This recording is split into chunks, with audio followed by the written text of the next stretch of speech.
Hi, everybody. Courage to Change, March 30th. Ooh, I've got a list today.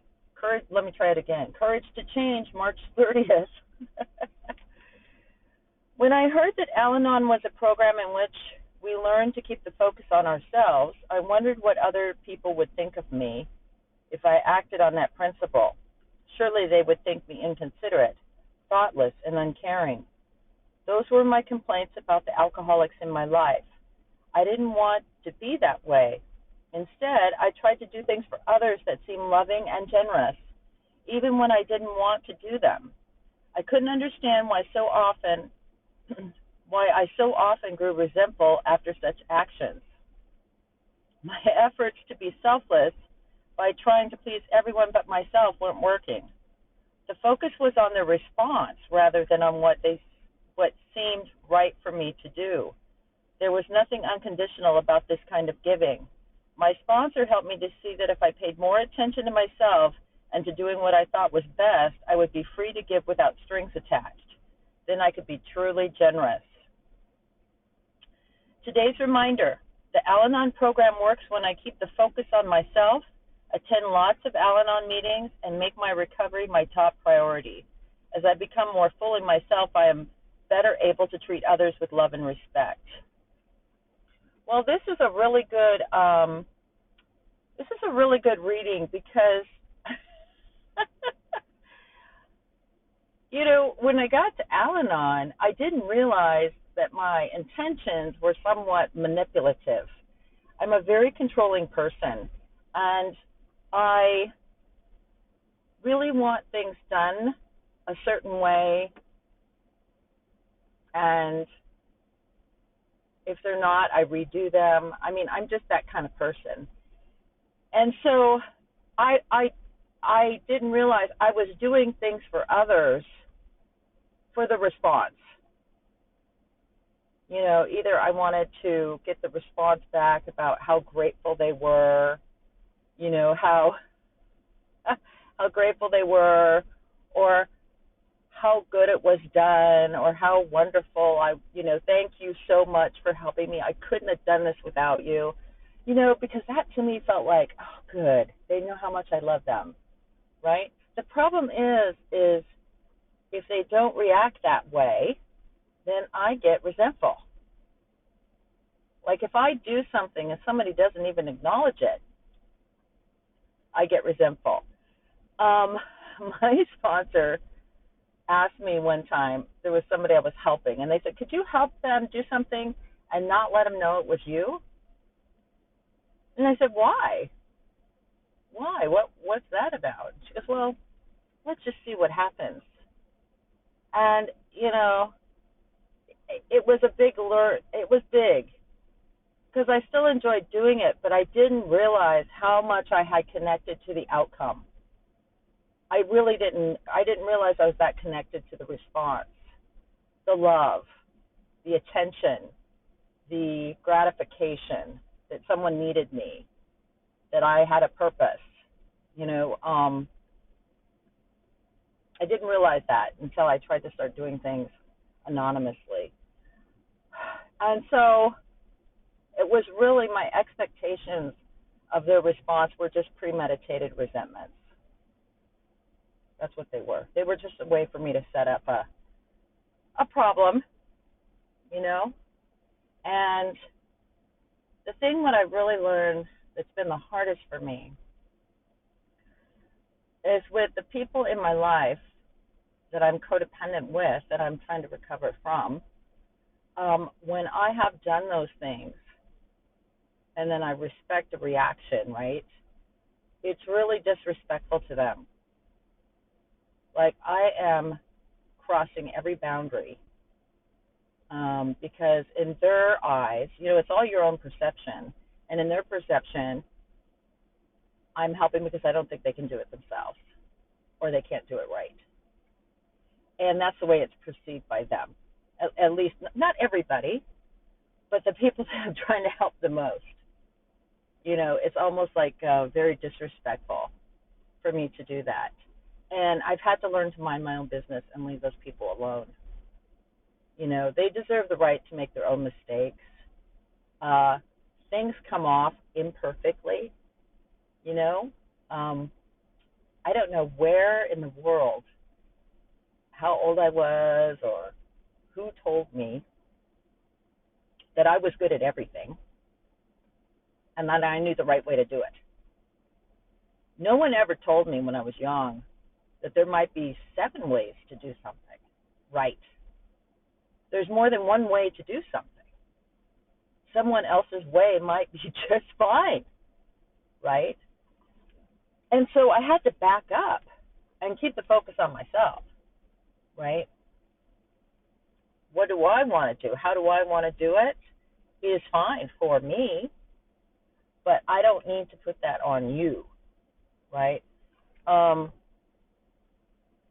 the minute that I was told, I was actually told, I was so out there, I was so enmeshed with people. I thought that was love. I really didn't understand that thing. That to me is love, right? And when I was, I'm losing connection again. I was told abruptly to, in this particular person in my life, this woman told me, why don't you leave her alone?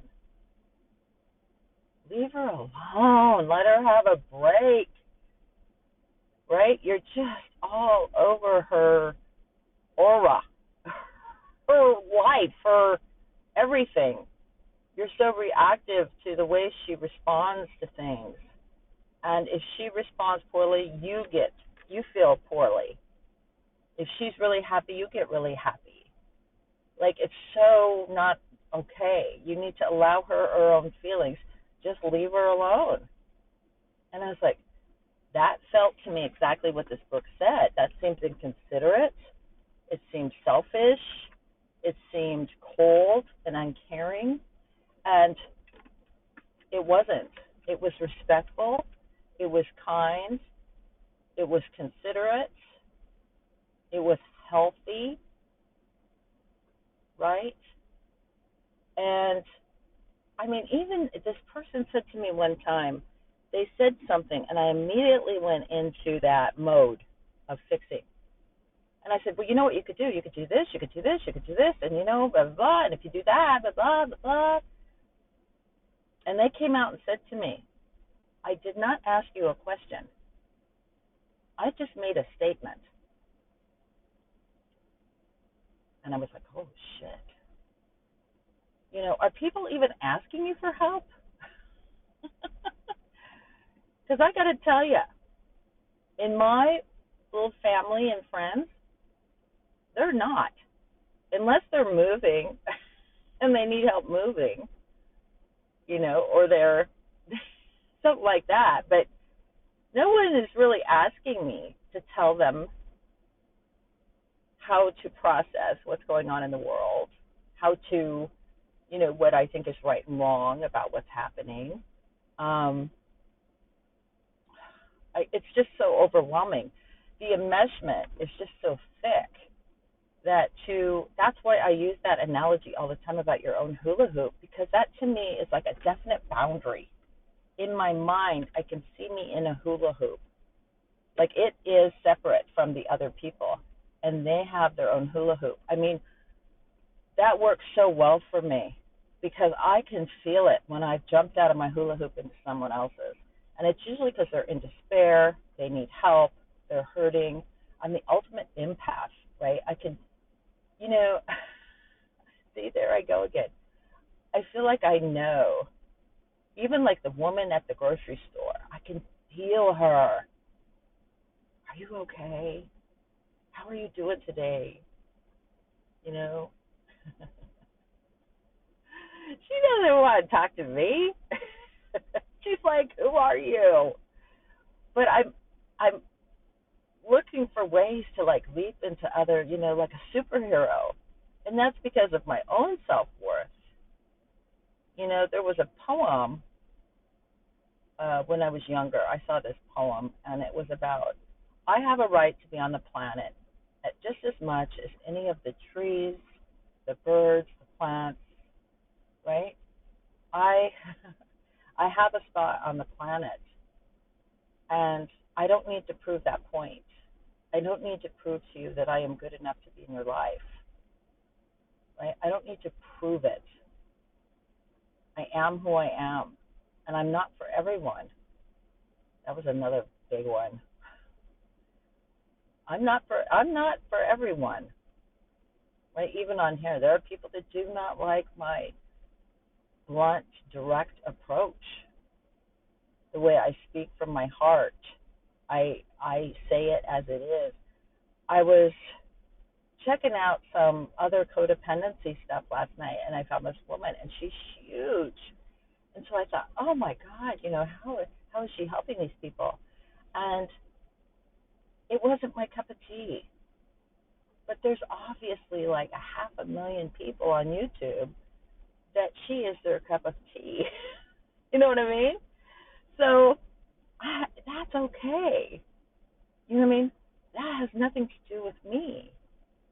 And I think, 15 years ago, that would have really devastated me, and I would have tried to change and emulate that kind of delivery, that perspective.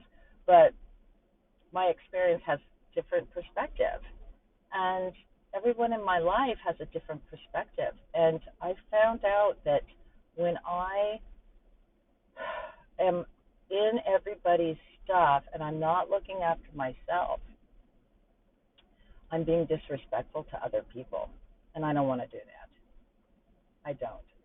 When people really want my help, they ask me, and if they don't, I need to button it, and I need to be supportive of what they want to do in their own hula hoop, right? And if I disapprove, I can zip it.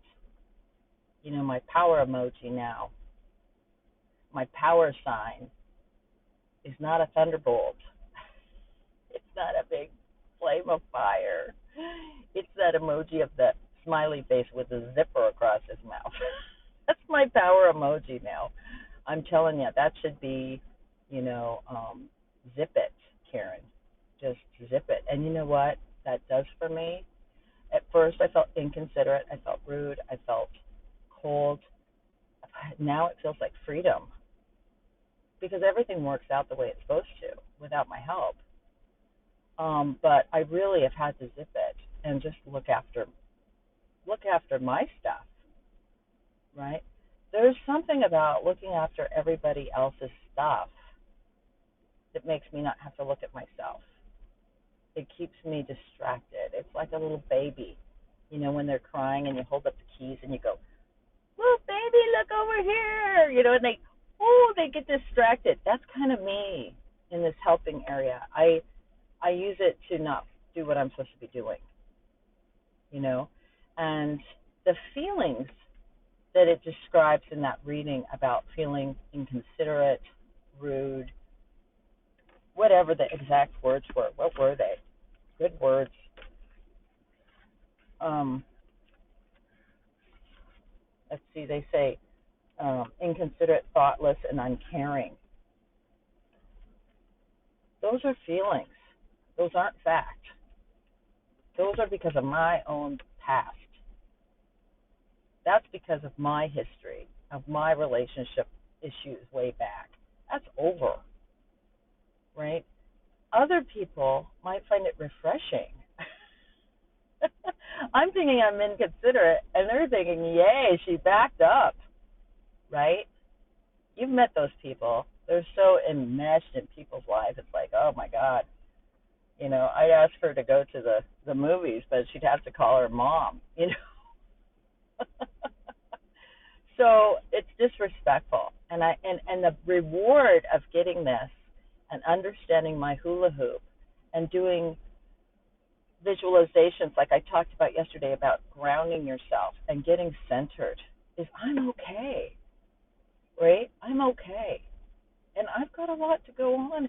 I got a whole hula hoop I could fill full of activities and relationships and hobbies and joy and it's just freedom. Really, it's freedom. So it's a hard concept. When you start this kind of thing and you get out of someone's hula hoop, they are going to hurt. When you quit helping and over helping in areas that you don't belong, it's going to feel like a void to them at first. And then they're like, oh, I can figure this out. I can do this. I'll have to get another job. I'll have to get a cheaper apartment, if mom's not going to pay. Whatever that is, it allows them to grow as a person. And then you're going to feel unwanted and unneeded. And those are issues you get to work through in Al Anon. That's why there is a support group. If this was really simple, we'd all just do it on our own, right? But it's complicated. It's complicated, and it's got to do with our own self-worth, right? So back it up today. Borrow my emoji. Don't get involved in things. Don't say yes so quick. When someone calls and says, hey, we need a, someone called me the other day and wanted me to, to speak at an event, and I had to say no. And you know what? They're still going to have the event. Someone else can do it, right? I'm not letting anyone down. I just can't do it. I'm booked. So see what I mean? I mean, it's in my mind. And the better I take care of myself in my recovery, the more helpful I am actually to everyone in my life, right? Without resentment. I don't have to go back and feel like they don't appreciate me. They didn't even say thank you. They didn't send me a thank you note. All the things I would have done, right? So good reading today. I feel a little more relaxed already because I had a big day ahead of me, and I can do everything on my list. I can't do everything on my list, her list, his list, their list. I can't get that done. That's when I start feeling overwhelmed. But if I do my list and let everyone else handle their list, and if they're incapable of handling their list, they will have to figure it out. Because I respect them enough to give them the opportunity to make their own mistakes. Okay? Advanced stuff today. I love you all, and I'll see you tomorrow. Bye.